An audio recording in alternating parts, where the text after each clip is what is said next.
7 ದಿವಸ ಸ್ತೋತ್ರ ಹೇಳುವ ಹಾಗೆ ನೀವು ಸಭೆಯಲ್ಲಿ ಭಾನುವಾರ ಬಂದು ಯಾವ ಸ್ತುತಿ ಯಾವ ಭಕ್ತಿಯನ್ನು ತೋರಿಸ್ತೀರೋ ನೀವು ಮನೆಯಲ್ಲೂ ಕೂಡ ಹೋಗಿ ಹಾಗೆ ಭಕ್ತಿ ತೋರಿಸಬೇಕೆಂಬುದಾಗಿ ನಮ್ಮನ್ನು ಬೈಬಲಲ್ಲಿ ಸ್ಪಷ್ಟವಾಗಿ ನಮ್ಮ ತಿಳಿಸಿಕೊಡುತ್ತೆ.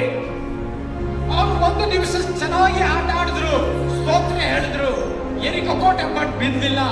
2 ದಿವಸ ಆಯ್ತು ಬೀಳಿಲ್ಲ, 3 ದಿವಸ ಆಯ್ತು ಬೀಳಿಲ್ಲ, 7 ದಿವಸ ನಾವು ಗಮನಿಸುತ್ತೇವೆ. ಹಲ್ಲೆಲೂಯ. 30 ಅಡಿ ಎರಿಕೋ ಗೋಡೆ, 25 ಅಡಿ ಅಗಲ ಎರಿಕೋ ಗೋಡೆಗೂ ಬರೀ ಸ್ತುತಿ ಸ್ತೋತ್ರದಲ್ಲಿ ಬಿದ್ದು ಹೋಯಿತು. Hallelujah, hallelujah. ಬರೀ ಎಷ್ಟು ದಿವಸದಲ್ಲಿ? 7 ದಿವಸದಲ್ಲಿ.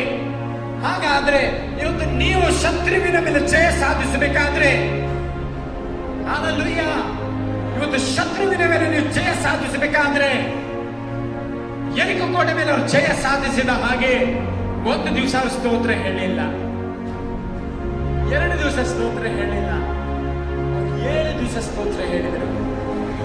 ಯಾಕೆ ನಿಮ್ಮಲ್ಲಿ ಹೇಳ್ತಾ ಇದ್ದೀನಿ ಅಂತಂದ್ರೆ, ನೀವು ಸಭೆಯಲ್ಲಿ ಭಾನುವಾರ ಯಾವ ರೀತಿ ನಿಮ್ಮ ಭಕ್ತಿಯನ್ನು, ನಿಮ್ಮ ಸ್ತೋತ್ರಗಳನ್ನು, ನಿಮ್ಮ ಆರಾಧನೆಯನ್ನು ಸಲ್ಲಿಸುತ್ತೀರೋ ದೇವರು ಏನ್ ಇಷ್ಟಪಡ್ತಾನೆ ಅಂತಂದ್ರೆ 7 ದಿವಸ ನೀವು ನನ್ನನ್ನು ಹಾಗೆ ಆರಾಧಿಸಬೇಕು.